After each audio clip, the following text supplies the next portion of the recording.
Projeto de extensão, escrita de projeto de pesquisa, aplicação de teste psicológico. Olha, parecia que não ia ter fim, mas acabou. Para entender melhor tudo que eu passei no quarto período da faculdade de psicologia, continua nesse vídeo até o final. Oi gente, eu sou a Monique, graduanda em psicologia e acabei de terminar o quarto período da faculdade. Caso você seja novo por aqui e não saiba, todo final de período eu venho aqui no canal e faço um super resumo de tudo que aconteceu durante aquele semestre. Então nesse vídeo você vai ficar sabendo quais foram as matérias que eu cursei nesse quarto período, aquelas que eu achei mais difícil, porque sim, a cada semestre vai ficando mais difícil. Também vou falar quais foram as minhas notas, os livros e os textos que eu tive que ler, como que foi a dinâmica das aulas, enfim, vai ser um vídeo bem completo, então senta aí, pega a pipoca e bora lá! Esse semestre eu tive 6 matérias e eu já quero começar falando daquela que eu mais gostei, que foi Teorias Fenomenológicas Existenciais. Nessa matéria, nós começamos a estudar as principais teorias dentro das abordagens fenomenológicas existenciais que eu, particularmente, tenho identificado muito, sabe? Inclusive, a logoterapia, que é uma abordagem que eu gosto muito, faz parte das fenomenológicas existenciais. Infelizmente, nós não focamos na logoterapia na faculdade esse semestre, né? A professora só comentou por alto sobre ela, mas é isso, só para deixar registrado que ela também faz parte desse grupo. Para quem não sabe do que eu tô falando, né, não conhece a logoterapia, acho que vale a pena conhecer. Vou deixar aqui na descrição um outro vídeo que eu gravei sobre a logoterapia, assim, bem introdutório, né, falando sobre logoterapia, falando sobre Viktor Frankl, que foi quem criou a logoterapia. Então, assim que acabar esse vídeo, você clica lá e assiste para entender melhor do que eu tô falando. Então, nós começamos estudando a fenomenologia de Russell. A fenomenologia, ela não é uma abordagem da psicologia, tá? Eu acho que é importante dizer, porque acho que muita gente confunde isso. Eu mesma não entendia isso antes de entrar na faculdade, né? Eu achava que era mais uma das abordagens, assim como TCC, psicanálise, Gestalt e tudo mais. Mas não, a fenomenologia é uma corrente filosófica que influenciou muito dentro da clínica humanista. Então, a gente pode dizer que a fenomenologia é um método, né? Uma postura, uma forma de se trabalhar dentro da clínica humanista. Nessa disciplina nós estudamos 3 abordagens que se utilizam desse método fenomenológico dentro da clínica: o existencialismo, o humanismo e a Gestalt terapia. Na verdade, o foco foi mais entre o existencialismo e o humanismo. A Gestalt a gente não teve muito tempo devido a várias questões que a gente teve aí durante o ano, então a gente acabou perdendo muita aula dessa professora, então a gente acabou não vendo direito a Gestalt, né? O que foi uma pena, mas acontece. Mas não quer dizer que são somente essas 3 abordagens que se utilizam, né, do método fenomenológico, tá? Como eu falei, a própria logoterapia também se encaixaria aqui, só que como na faculdade é tudo muito corrido, a professora teve que focar em apenas 3. Eu não vou falar especificamente sobre cada uma dessas abordagens, senão o vídeo vai ficar gigante, mas em resumo a gente começou entendendo o que é esse método fenomenológico, que é a base desse guarda-chuva, e depois nós entramos especificamente nas abordagens que se utilizam desse método. Então nós vimos o existencialismo de Kierkegaard, né, que vem trazendo toda essa questão da valorização do homem, sua subjetividade, da liberdade e da responsabilidade pelas suas escolhas. Depois, ainda dentro do existencialismo, nós falamos de Sartre, que falava sobre as mesmas coisas basicamente que Kierkegaard, só que de uma forma mais moderna, digamos assim. É dele, inclusive, aquela frase famosa, né? O homem está condenado a ser livre. Depois a gente entrou no humanismo de Maslow e de Carl Rogers, vimos também um pouco da ACP, que é a abordagem centrada na pessoa, que é de Rogers. A ACP ela fala muito sobre a relação entre o terapeuta e o cliente. Então a gente estudou quais são as características que precisam existir, né, nessa relação para que aconteça o vínculo terapêutico e para que de fato o processo terapêutico aconteça. Eu achei muito interessante. Ainda no existencialismo também falamos sobre Heidegger e foi isso. E nessa disciplina que foi a minha preferida, eu terminei com 9,5. A próxima matéria foi Desenvolvimento Humano, que foi meio que uma continuação da matéria que a gente teve semestre passado, mas que focou mais dentro da infância, né? Esse semestre nós falamos da adolescência, adultez, velhice até a morte. Na primeira parte nós focamos na adolescência e na adultez. Então a professora trouxe vários textos, né, livros. Na verdade, o livro a gente continuou usando o mesmo livro do semestre passado, aquele azulzinho, né, Desenvolvimento Humano. Também tivemos que apresentar um seminário e o meu grupo falou sobre a relação pais e filhos nessa transição, né, da adolescência para a fase adulta. Então, só para vocês entenderem por alto aí os temas que a gente foi estudando, segue um resuminho aí. Falamos sobre o funcionamento do cérebro de um adolescente. A gente viu que esse cérebro, ele funciona de uma forma diferente do cérebro de um adulto. Falamos sobre os problemas comuns que são enfrentados nessa fase da adolescência, né? Que tem relação em grande parte com eventos familiares, eventos traumáticos, envolvimento em comportamentos de risco, violência. E aí na segunda parte nós passamos para a velhice e para o processo de envelhecimento em si. A gente discutiu muito, né, sobre o que é envelhecer na modernidade. Também falamos sobre alguns problemas comportamentais e mentais que são comuns nessa fase da vida. E por fim falamos sobre o adoecer e a morte. Nós lemos um capítulo daquele livro sobre a morte e o morrer de Elizabeth Kubler-Ross, onde a gente falou, né, e refletiu sobre atitudes que geralmente nós temos quando estamos diante da morte e do morrer. E esse tema ele é muito assim delicado e sensível, mas eu particularmente gosto e acho muito interessante. Pensar sobre o final da vida, né? Geralmente as pessoas não gostam muito de falar, mas eu acho que a gente ganha muito, sabe? Enquanto a gente pensa sobre o final da vida, sobre tudo que a gente construiu na nossa vida, eu acho que caminha muito para esse lugar de viver uma vida com sentido, sabe? Então eu acho muito interessante. Acho que vale a pena a gente pensar mais sobre isso, né? E falar mais sobre isso também, por que não? Enfim, eu gostei muito dessa disciplina, gostei também muito da professora, que foi a mesma do semestre passado. Ela tem uma didática maravilhosa e isso faz muita diferença na faculdade, gente. E nessa matéria eu fechei com média 8,6.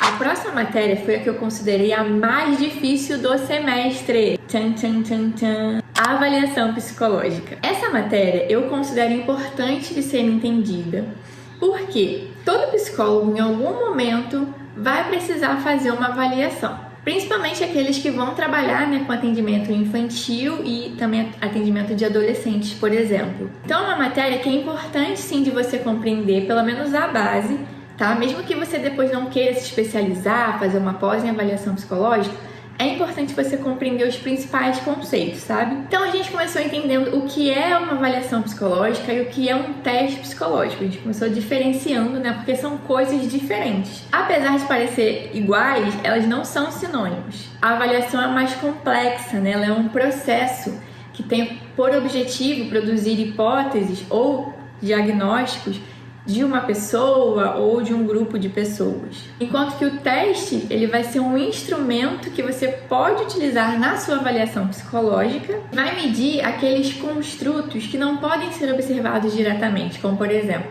a inteligência de uma pessoa, o otimismo, a extroversão, entende? Isso a gente chama de construtos na psicologia. Então a gente discute muito sobre o que é medir em psicologia. Como que a gente consegue mensurar algo que é tão impalpável como, por exemplo, a inteligência de uma pessoa ou como as emoções de uma pessoa. Enquanto que nas ciências naturais, os físicos, por exemplo, eles conseguem medir de uma forma mais palpável a velocidade, a aceleração, o atrito. Como que na psicologia, que é uma ciência social, a gente vai conseguir medir, né, essas variáveis. Que instrumentos que a gente pode usar para isso? Então é muito disso que a gente discute dentro dessa matéria. Então entram muitos conceitos estatísticos, escalas de medida, sem brincadeira, gente. Eu pegava o livro às vezes para ler e tinha lá fórmulas, tinha lá gráficos, tinha lá x, y, z. Enfim, é bastante interessante, mas também bastante complexo, né? Pelo menos pra mim foi. E não é todo mundo que de fato vai gostar dessa matéria. Eu confesso que não é muito a minha praia, não. A gente usou como base o livro Psicometria, que vem trazendo todos esses conceitos.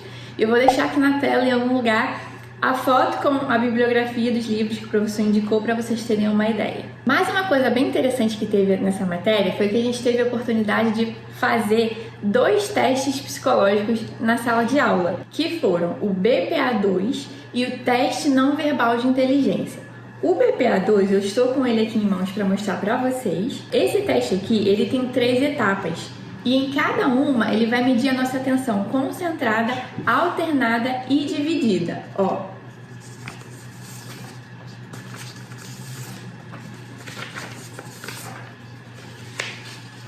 O teste é bem simples, tá? Só para vocês entenderem aqui como que funciona rapidinho. Você vai olhar para essa imagem aqui, esse quadradinho, tá vendo? E você vai ter alguns minutos para você marcar todos os quadradinhos onde essa imagem aqui aparece. E aí, quando o tempo acaba, você tem que parar de marcar. E você vai fazer isso para todas as folhas. Cada uma dessa vai ser um tipo de atenção. Ó, aqui são 3 quadradinhos. E nessa aqui, cada um você vai ter um quadradinho do lado. E aí você vai ter que marcar na fileira os que são correspondentes a essa imagem aqui primeira. E aí, no final, quando você terminar, o avaliador ele vai pegar, vai contar quais foram os seus números de acertos, erros e de omissões, para então descobrir qual foi a sua pontuação naquele teste. E no final você vai preencher essa folha aqui de interpretação, onde você vai colocar qual foi a sua pontuação e descobrir qual foi o seu percentil e a sua classificação para cada tipo de atenção. A gente fez mais para ter a experiência, né? Porque o professor explicou que esse tipo de teste aqui, ele não pode ser aplicado durante a noite. Como a minha turma é turma da noite, né, a gente já tá com a nossa atenção meio que comprometida, a gente já trabalhou durante o dia todo, a gente já tá com sono, já tá cansado, e isso tudo interfere no resultado do teste, né? Mas como experiência valeu super a pena, foi bem interessante. O outro foi o teste não verbal de inteligência, mas esse, infelizmente, no dia que o professor aplicou na turma, eu não fui porque eu estava doente, e aí eu não fui para a faculdade esse dia e acabei não tendo essa experiência. Mas eu vou deixar aqui a fotinho na tela dele para vocês verem qual que é. Enfim, gente, essa foi a matéria do semestre que eu considerei mais difícil, né? Aquela que eu tive que suar um pouquinho mais para conseguir. Inclusive, achei que nem conseguiria ficar uma média muito boa, mas surpreendentemente consegui terminar ela com média 9,8, o que para mim foi uma surpresa, uma grata surpresa e um baita alívio. A próxima matéria foi métodos e técnicas da pesquisa psicológica.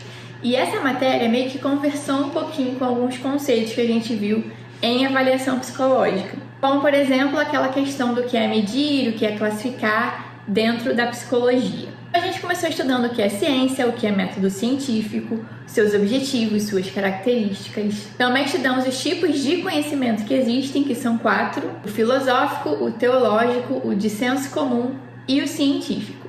Depois a gente entrou na parte de como desenvolver um projeto de pesquisa, porque essa matéria ela teve a parte teórica, mas também teve uma outra parte prática, que foi, a gente teve que se dividir em grupos e cada grupo teve que delimitar um tema e pesquisar sobre esse tema e escrever um projeto de pesquisa dentro desse tema. Então, assim, essa foi uma matéria que deu literalmente trabalho, porque além da gente estudar toda a teoria para as provas, né, a gente também teve que, por fora, pesquisar artigos dentro desse tema que a gente delimitou para poder escrever esse projeto de pesquisa, apresentar e entregar no final do semestre. E o tema do meu grupo foi o esgotamento mental na era do digital, mais especificamente sobre a relação da hiperconectividade e o aumento dos casos de burnout digital, e especificamente entre esses trabalhadores do audiovisual. São, né, aquelas pessoas que, querendo ou não, estão mais inseridas aí nas redes sociais, nas mídias sociais no geral, né? Então eles acabam sofrendo mais esse burnout digital do que outras pessoas. Inclusive, eu nem conhecia esse termo, burnout digital, né? E foi bem interessante poder ler um pouquinho mais, estudar sobre isso. Então, assim, foi uma matéria que eu também considero importante, tá? Até porque no final do curso a gente vai precisar escrever o trabalho de conclusão de curso, o TCC, e a gente precisa já estar familiarizado com essa escrita mais acadêmica, né? Dentro das normas da ABNT e tudo mais. Então, já começar a se familiarizar com esse tipo de escrita é importante para nós que somos acadêmicos, né? Principalmente você que pretende seguir mestrado, doutorado, precisa estar muito bem alinhado com essa forma de escrita. Então foi isso, no final, somando, né, a nota dos testes mais esse projeto de pesquisa, eu terminei com média 8,3. Calma que tá acabando, mas antes da gente continuar para as 2 últimas matérias, esse é aquele tempo que eu queria te pedir para você que tá gostando desse conteúdo, curtir esse vídeo para mim e, se não for inscrito, se inscrever no canal, ativar o sininho para o YouTube te notificar toda vez que eu lançar um vídeo novo por aqui, tá bom? Então é isso, bora lá continuar. A penúltima matéria desse semestre foi com o mesmo professor da disciplina anterior, métodos e técnicas. O nome dessa matéria é Atividades Práticas Interdisciplinares de Extensão 2. Sim, eu já tive essa matéria lá no segundo período e nesse semestre eu tive de novo. Essa matéria foi 100% prática, a gente não fez prova, a gente só entregou o projeto no final do semestre. Então qual foi a proposta, né? A gente tinha que escolher um grupo, conversar com esse grupo, entender quais eram as necessidades desse grupo e a partir daí pensar numa proposta de intervenção que viesse de alguma forma beneficiar esse grupo. Então o professor ele trouxe um tema central que tinha relação com esporte, lazer e saúde mental. E dentro desse tema, e pensando também na necessidade desse grupo que a gente identificou, a gente tinha que delimitar um tema e trabalhar esse tema com esse grupo. Nós fizemos com um grupo de estudantes do primeiro ano do ensino médio de um colégio estadual e discutimos com eles a questão do esporte como ferramenta de autocuidado e gestão das emoções em adolescentes. A gente teve um espaço, para trazer essas questões sobre o que é o autocuidado e relacionar esse autocuidado com a prática de esportes para trazer essa conscientização para eles, porque foi uma necessidade que a gente entendeu que aquele grupo ali tinha, já que nos relatos, que eles trouxeram para a gente, muitos ali se consideravam sedentários, não praticavam nenhum tipo de atividade. Então, por isso a gente entendeu que era importante trabalhar esse tema ali junto com eles. Então foi isso, a gente desenvolveu esse projeto, aplicamos o projeto também e no final a gente fez um relatório e apresentou para o professor e para a turma de como que foi apresentar essa atividade, junto com esse grupo. Foi bastante trabalhoso, mas no final deu tudo certo e o nosso grupo terminou com nota 10. Por fim, a última matéria foi Psicologia e Educação e ela foi naquele esquema de disciplina online. Então, alguns temas que a gente estudou foi educação, a relação da escola com a sociedade. Falamos também sobre filosofia da educação, sobre as percepções de aprendizagem nas teorias psicológicas. Falamos também sobre psicologia escolar e o papel do psicólogo escolar e também da psicopedagogia. Foi assim, bem teórico, afinal, foi uma disciplina 100% online, então não tem como não ser teórico, E além das avaliações, a gente teve uma atividade contextualizada. E como uma atividade contextualizada, a gente tinha que desenvolver uma proposta de intervenção para melhorar o rendimento acadêmico de uma estudante que estava sofrendo bullying e tendo o seu desempenho escolar e o seu estado emocional sendo comprometidos. Então, no papel de psicólogo escolar, tinha que apresentar 3 estratégias de prevenção contra esse bullying. Eu achei uma proposta bem interessante porque a gente acaba se colocando nesse lugar de um psicólogo escolar que está com essa demanda e como é que a gente lidaria com isso, Sobretudo, como que a gente poderia acolher essa jovem propondo alguma intervenção nesse caso.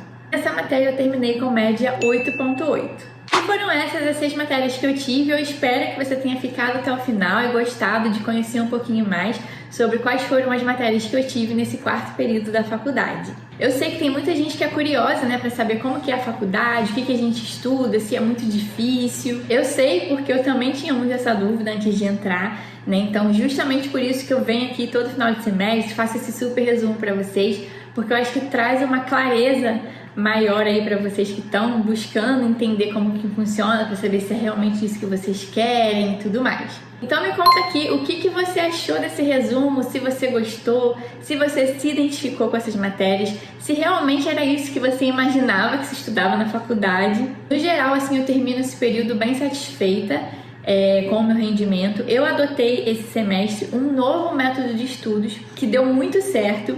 Eu, inclusive, no último vídeo, antes desse que saiu aqui no canal, eu falei um pouquinho, mostrei o meu Notion pra vocês, de como que eu tava me organizando. Esse ano de 2025, eu vou continuar dando sequência a esse tema da organização nos estudos, porque eu quis testar primeiro, pra ver se daria certo e depois trazer com mais convicção aqui pro canal, sabe?